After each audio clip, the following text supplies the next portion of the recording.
Start. अध्यक्ष महोदय, सरकार इस स्थिति में नहीं आई है कि वह यह कह सके कि देश में काला धन नहीं है। काले धन को निकालने की कोशिश होनी चाहिए, लेकिन उसके साथ साथ इस दिशा में भी कदम उठाए जाएं कि ऐसे कामों पर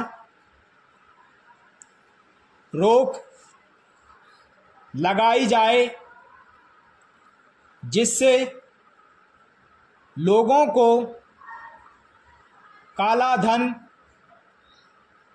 कमाने का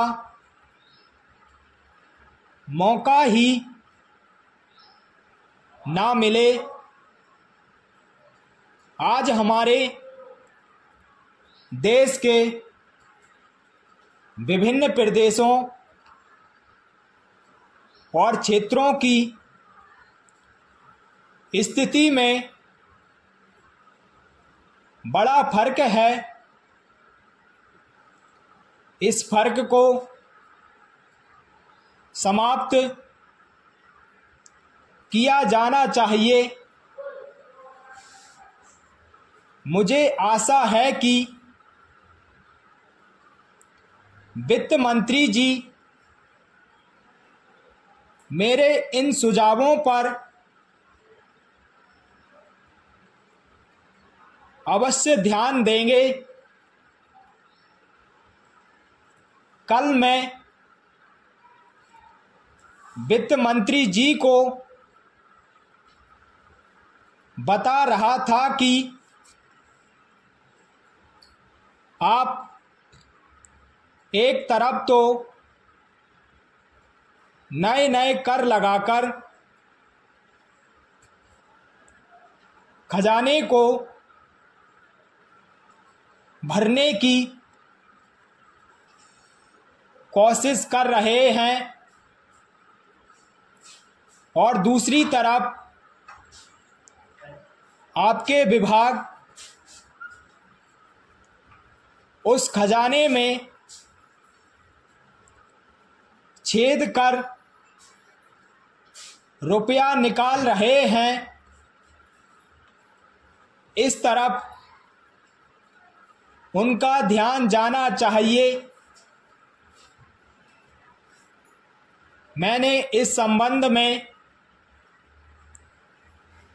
एक उदाहरण दिया था कि एक लंबी चौड़ी सड़क पर एक तरह का काम होने वाला था।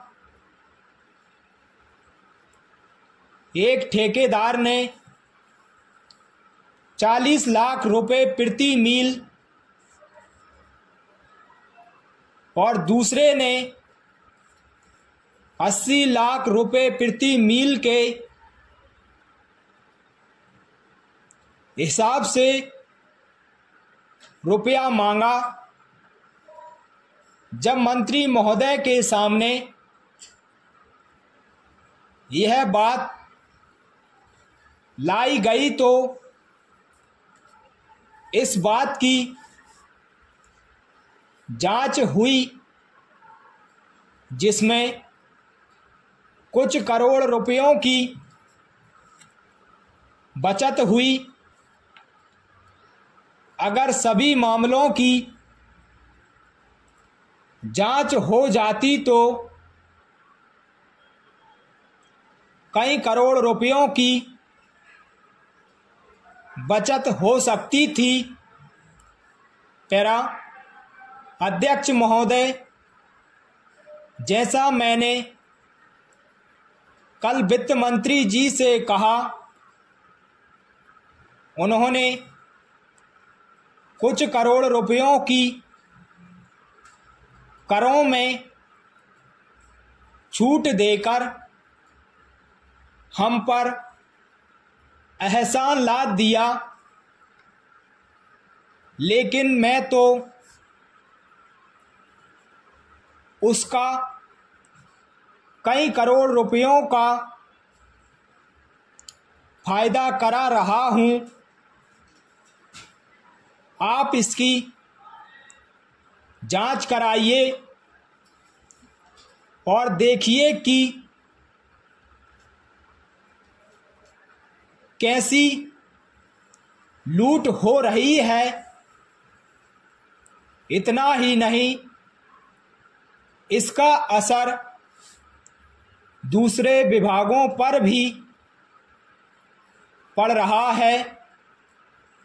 वहाँ पर जो दूसरे विभाग काम कर रहे हैं उनके रेट भी बढ़ रहे हैं, या रेट बढ़ाने के लिए उनकी मांग बढ़ रही है। जब वही काम एक जगह अधिक लागत में होगा तो दूसरी जगह वही काम कम लागत में नहीं हो सकता।